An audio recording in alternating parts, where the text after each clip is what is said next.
Good morning, guys. I'm back. What's up, guys? TMD back in the building. I've had a little bit of a video break. Just been flat out at work, guys. It's been really hectic. Just a few replies going out to Defs. Defs in the building made a comment about me. As much as I'm like interested in chopsticks and stuff like that, can you, Darren, can you do some modeling reviews and kit reviews and walk-arounds in modeling shops? Yeah, I will do, bro. It's just been absolutely hectic. I've just finally tried to motivate myself to get on the bench, and I might have to start doing some modeling videos in the morning. My schedule's pretty nuts, but of course, man, you know, it's with all this COVID shit. I'm trying not to spend too much time in Tokyo, because it's a little bit fucked up over there, and yeah, I'm just trying to keep away from that place as much as possible. The problem that I also have as well, Defs, is the shops are really paranoid about filming in there. Japan has this really weird thing about filming in shops, and if I do it, it has to be like covert operations, SAS style, James Bond style. I know one shop, which I honestly don't understand why Volks, who have just built a 3-leveled shop, a new shop in Akihabara, they don't like filming in there, and I don't know why. There are a few YouTubers that have actually filmed in there and got away with it, but because I live here, it's kind of like, you know, I'm kind of more of a Japanese mindset, so let me think about that one. But for sure, I will be doing some filming at some point. I think maybe this Sunday I'm meeting a fellow subscriber, sorry, and we're hooking up on Sunday, so that'll be interesting. He'll probably be watching this video. Big shout out to Gabe in the building, and we're going to be doing some interesting shit in a very isolated town in Saitama called Kuki. So we shall see what happens there. Apart from that, man, it's all good. Now,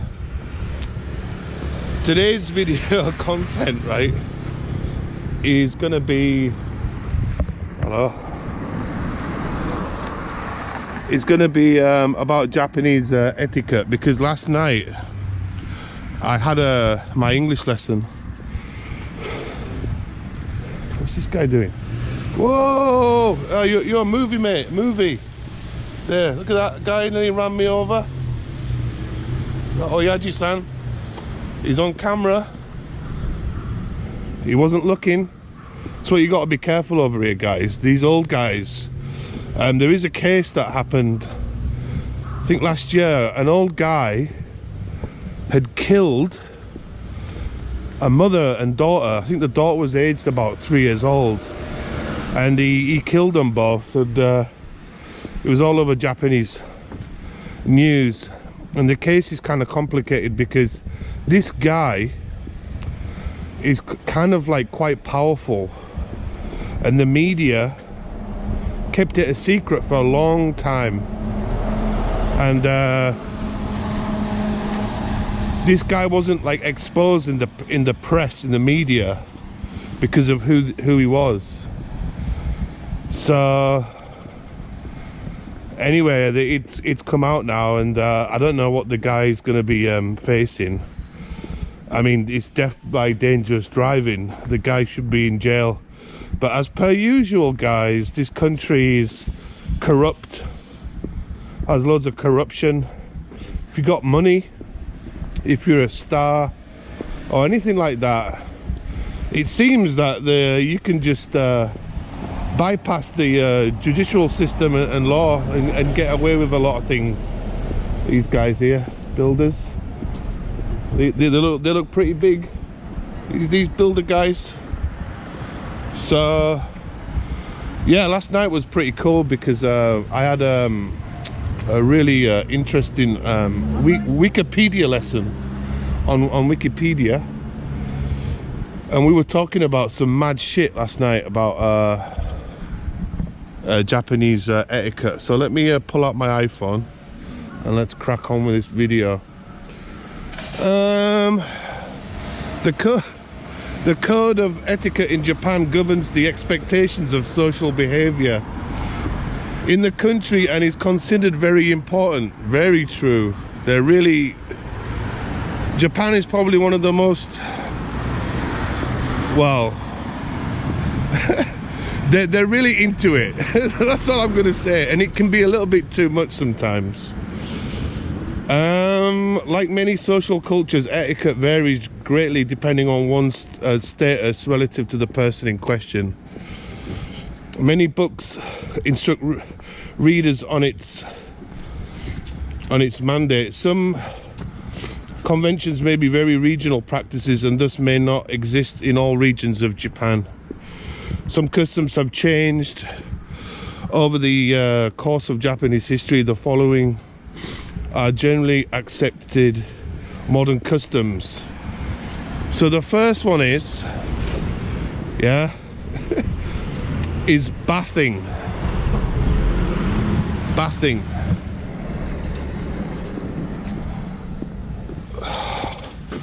Out in Japan, they're obsessed with hot springs or onsens and bathing like that. And I remember when I first came to Japan, my ex-wife's father was like, "Hey, do you want to go to an onsen?" And I'm like, "What's that?" "Oh, it's like a public bath house." And I'm like, "Ew, that's a bit weird. I'm in a bath being naked with a bunch of guys, bunch of old farts, probably urinating in the water." I'm like, "No mate, you're alright." Fucking cops everywhere. I'm like, "No mate, you're alright. If I want a bath or a shower, I will I'll just do that by myself." And the worst thing is,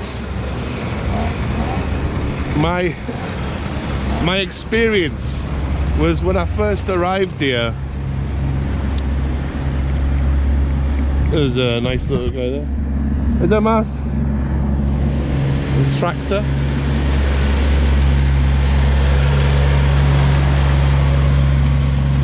It's a Japanese maker, Kubota. I know some Japanese farming equipment gets sent to the US.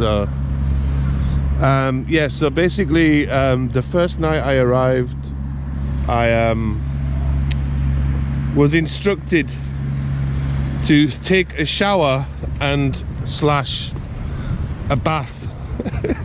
And I was like, "Oh, okay." So my ex-wife, I was like, "Right, there's a bath there full of water and I just want to take a shower. What's the deal?" I had to get my ex-wife to show me how to bathe, and she explained to me,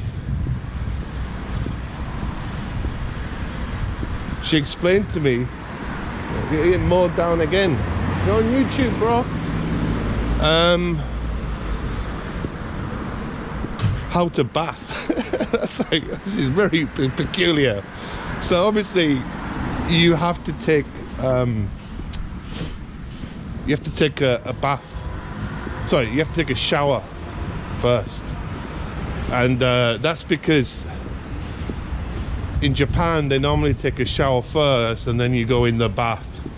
I was like, oh, okay. So I had a shower, which is really nice, and then I entered the bath. Now, to my astonishment, I was like, oh, okay, I've finished. And they have like these bath covers that they put on to keep the water warm. And I'm like, oh, I finished. And then I realized what was going on. Like, everybody in the family was using the water. I was like, that's a bit fucking gross for me. Luckily, because I was the guest, they actually let me go first, which is obviously a good thing. But if you're the last person in the family, it's kind of gross, because like, imagine you've got 4 or 5 people in your family and you're the last one in. You know, there's all kinds of weird foreign things floating about in there, which is kind of gross, but it's just part of their system of bathing. Now, to give you some weird stories,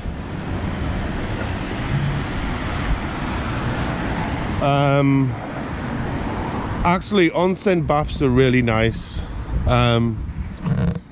I've been to a few really nice natural hot springs in a variety of places in Japan, and that's basically the rule. So if you ever go to an onsen, one is like, you can't one is you need to take a shower first, which is fine, but this is the weird thing about it, is that most foreigners are pretty big, right? In all departments, if you know what I mean. And what it is, you have like this plastic bucket and a plastic stool. So it's actually, some are wooden, some are plastic, but I think they use plastic more now.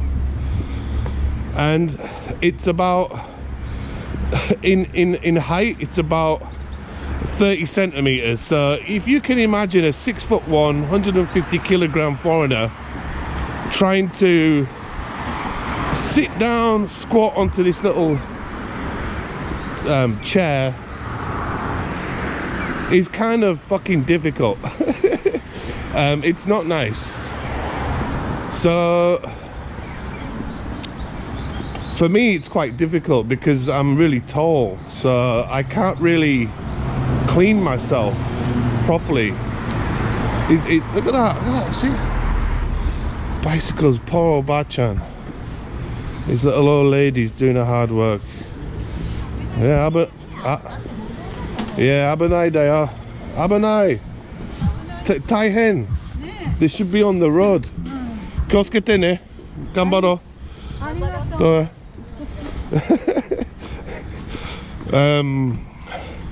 So yeah, basically it's very difficult to do. You can stand up, but you look out of place because all the Japanese men are sat on this little stool, because you know, they're like 4 foot tall. They do provide body soap, and they do provide hair conditioner, but you can, oh, very nice lady there. You can bring your own body soap or whatever if you're not comfortable. There's my neighbour. Oh god. So it's a crazy morning of filming. Anyway, getting back to the story. So after you've basically finished that, you can enter the hot springs or the bath, and you go in there. Now the rule is, one is you can't have a towel in there, but the old guys like to get small hand towels and they put them on their heads, and I don't know why they do it. But yeah, that's a big rule. You can't enter the water with as I'm looks so worried. Delivery guy here, got no mask on.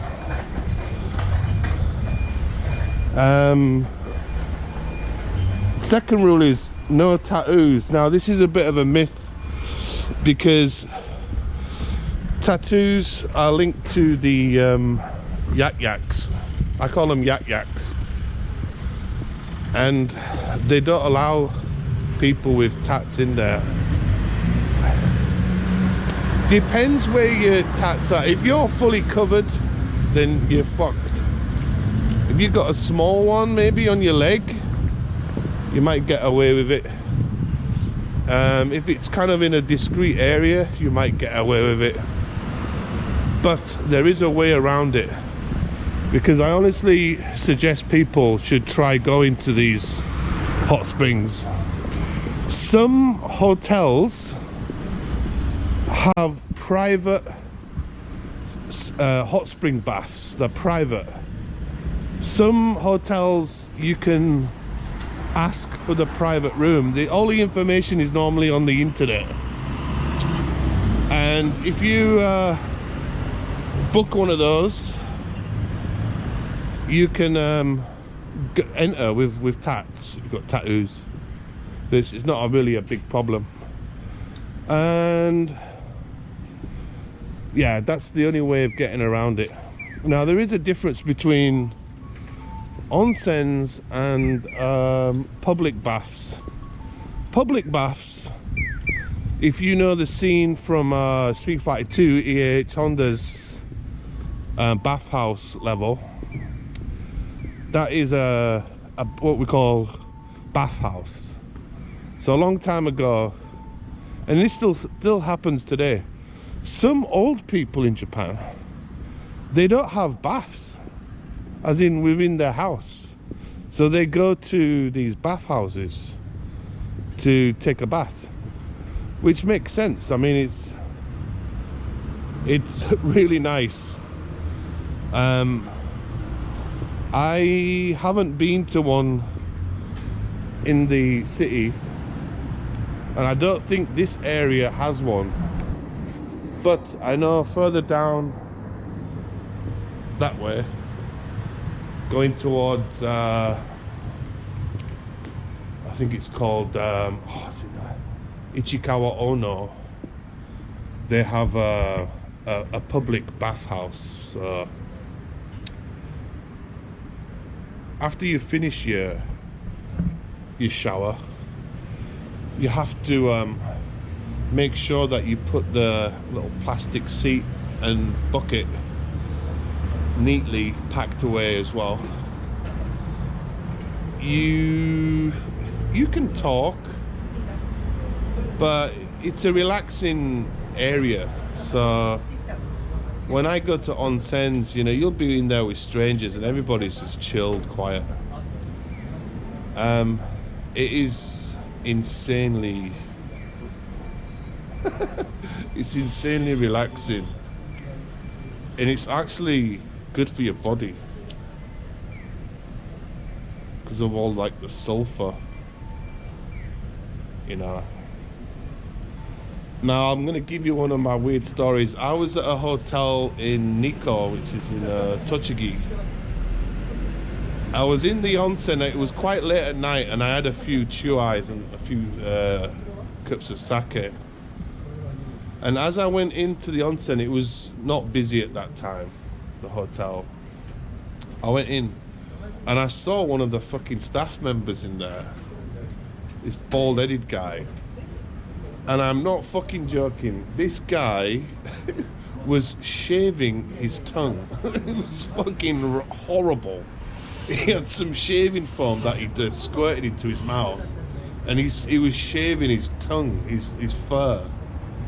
I was just like, dude, oh, that's so gross. What are you doing? Why are you doing that here? Yeah, not nice. Women and men, normally it's it's separated baths. But like I said, if you got a private one, you can chill out there with some chicks, or your girlfriend, your wife, your kids even. So yeah, I don't know if I can get any more information on about that, but yeah, it's pretty cool stuff, man. I'm just checking out here. These onsens have been around for quite a long time, actually. So it's just part of their history. Now we're going to get onto bowing. Bowing's quite an interesting one. I spoke about this yesterday. It's called Ojigi. Ojigi. I'll put that in there in the video. Yeah, basic bowing. There's quite a lot of information about it, but there are different levels of degrees to bow to somebody. If it's somebody important, you do. By the way, when you bow, you don't just nod your head, you know. You watch Karate Kid, you know, when he's in that tournament. It's actually rude as well to when you bow, you're not supposed to look at the other person. You have to like look at the floor, and you have to move your torso and head. Men, when they do it, they put their arms to the side. Women cross their hands, and yeah. I was actually asking my student Taku last night about it, and when Japanese people meet their friends and stuff like that, they just say hello. They don't really bow. He was telling me last night though, he's got a new girlfriend. Good on you, Taku. And he was telling me when he first met her, he had to bow, which is kind of like a gentleman thing. It's a bit like men taking their hats off kind of thing, you know. All the workers are here. Bowing at work, yeah. I really wouldn't really worry about it. I don't bow at my work. Never. Everybody's just like normal, just chill. You don't have to go through all that crap.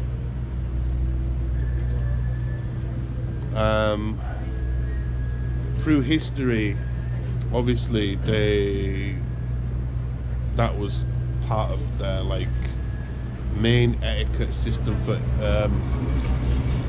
meeting people, introducing people, or even apologies. Now there is a system, and I forgot the name is. Let me finish this cigarette.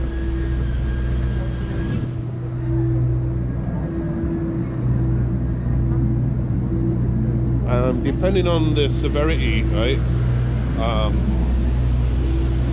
If you've like really fucked up, I think it's called,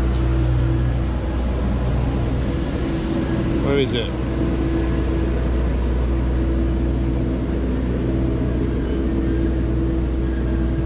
It's called Sai Kirai, something like that. And there's one called Sujud. And you basically, that one, you get on your hands and knees, and you basically, you look like a frog, and you bow. But that's kind of like not done anymore. More through like back end of you know, the Edo period, all that shit, all their main historical stuff dating back. But yeah, it's not really done anymore. This is the university that's in our town. This university here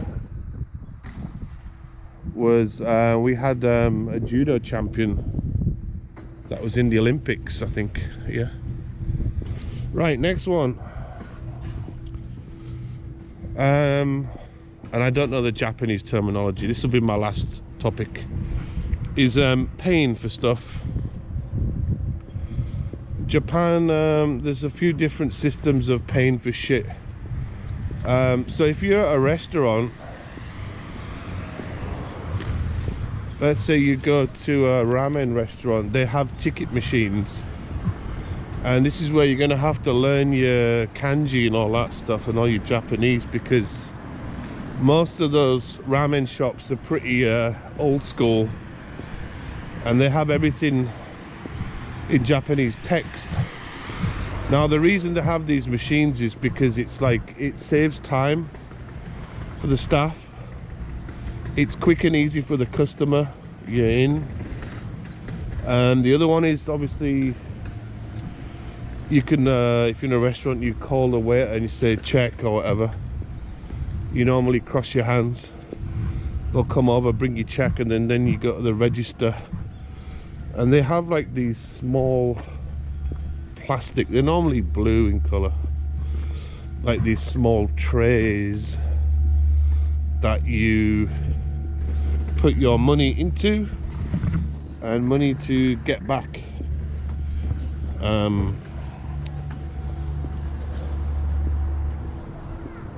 It's not like the UK or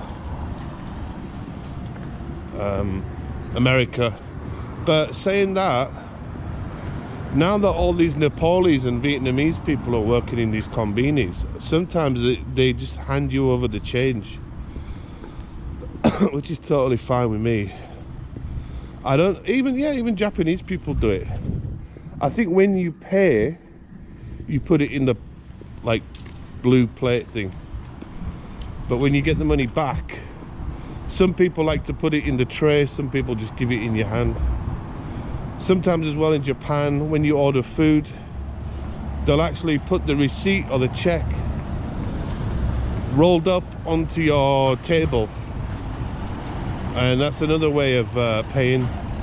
As you all probably know, Japan is not a tipping country because tax is already included. There's been a few times where I wanted to give tips to the taxi driver, but they actually cannot accept it. It's kind of like I don't know, I think it's kind of illegal as well to do.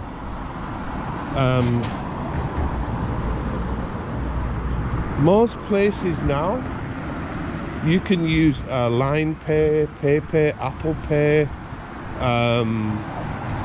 Suica, Passmo, everything's going like digital payments now, so it's really efficient. Docomo, I think, have their own. Yeah, so everything's going down the e-pay, electronic pay route. You can pay with, you have to be careful with some restaurants out here, because some places they don't have like they don't take credit cards, because this is a country of cash payment. It's very rare to see people pay with credit cards out here. Everybody's got money, so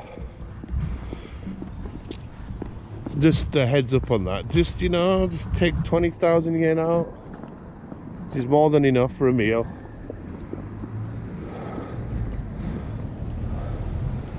And you don't have to leave tips as well, which is a good thing. And I think that's about it. I know of a story, a gaijin that I knew, I think it was my mate Felix. Was it Felix or somebody else? I can't remember.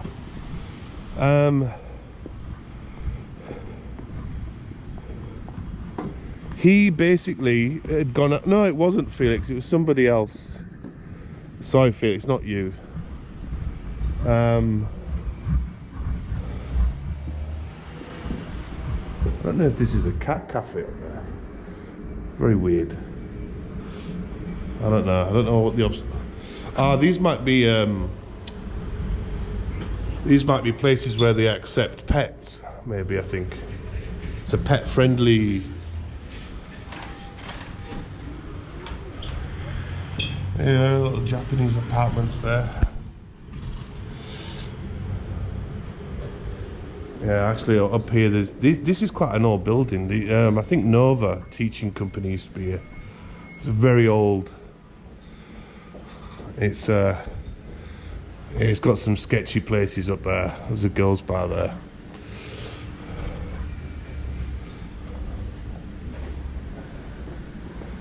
There's a little Japanese guy there. Gozaimasu.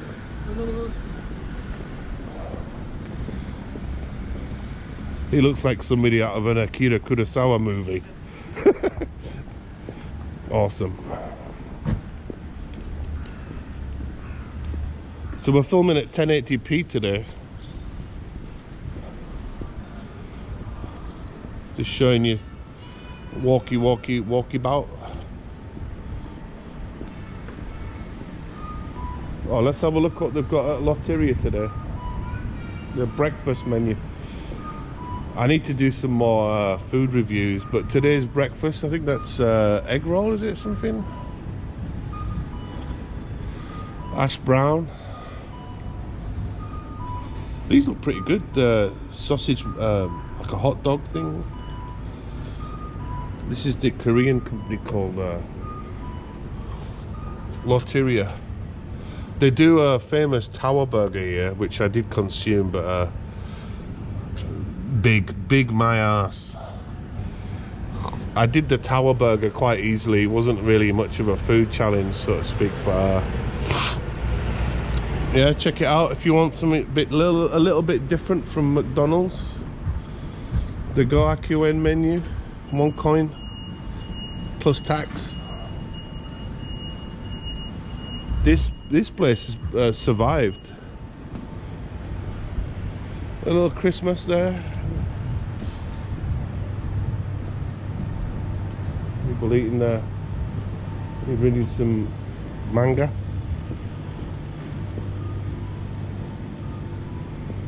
It's one of my favourite areas in Shimatsu because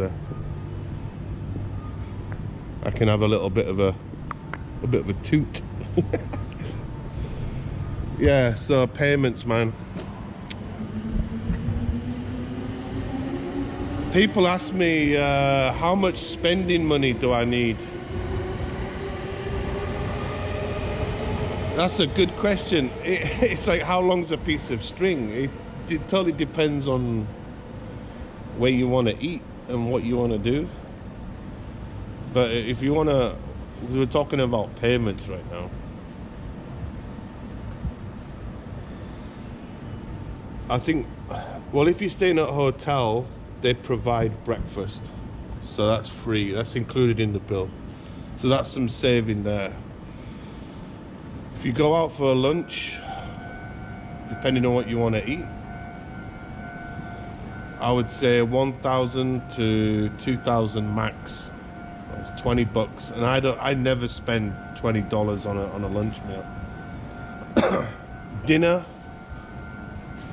you may be looking at around, depends what you want to eat, depends where you want to go. Obviously, if you go for sushi, well, sushi is pretty cheap, but you look at, yeah, it's about, I would say you could spend around about 30 bucks, including drinks and snacks. But it depends what you want to eat, you know. If you want to eat ramen every day, then that's cheap. That's about 700 yen a day. And by the way, if you get the big size,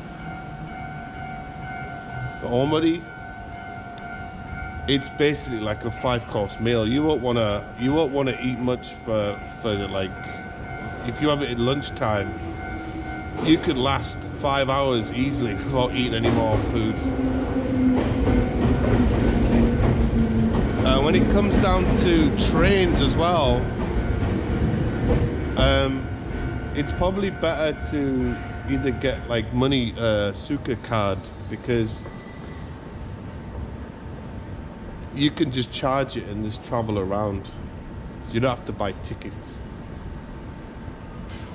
If you do lose your ticket, just play dumb. Just say, oh, I didn't know about it. They'll let you off. The train staff are pretty cool about foreigners coming here losing tickets. I've done it a few times and played dumb. You know.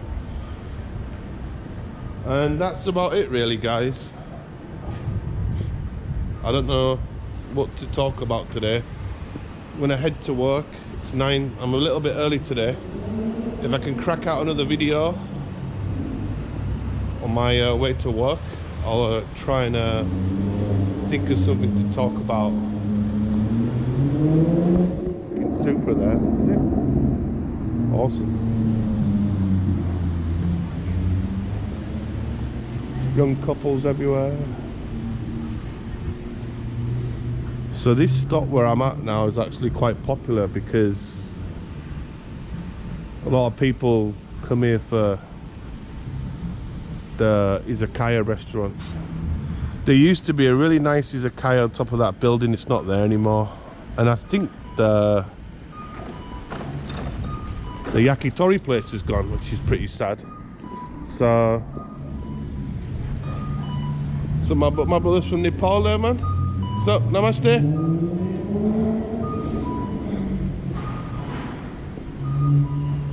So I'm gonna have my morning Red Bull. I shouldn't really be drinking it, but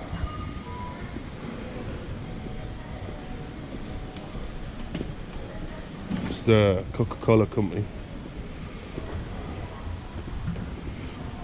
These are the bike patrol people.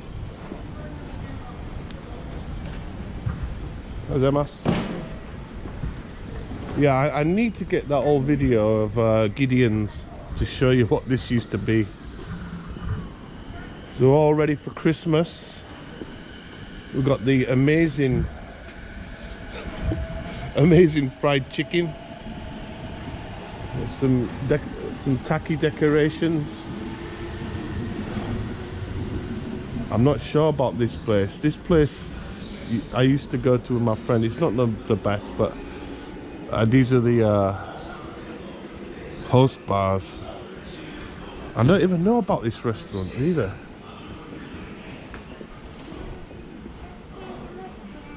Up there is I don't know, it's like it's got a Thailand flag. I thought that place was a Thai restaurant. No, I've still got the Halloween thing up there. There's nothing new at this spot. It's all closed. Right. Oh, some money off. Can't be bad. So let's end the video here, guys. I will be back later to give you some more insight on Japan.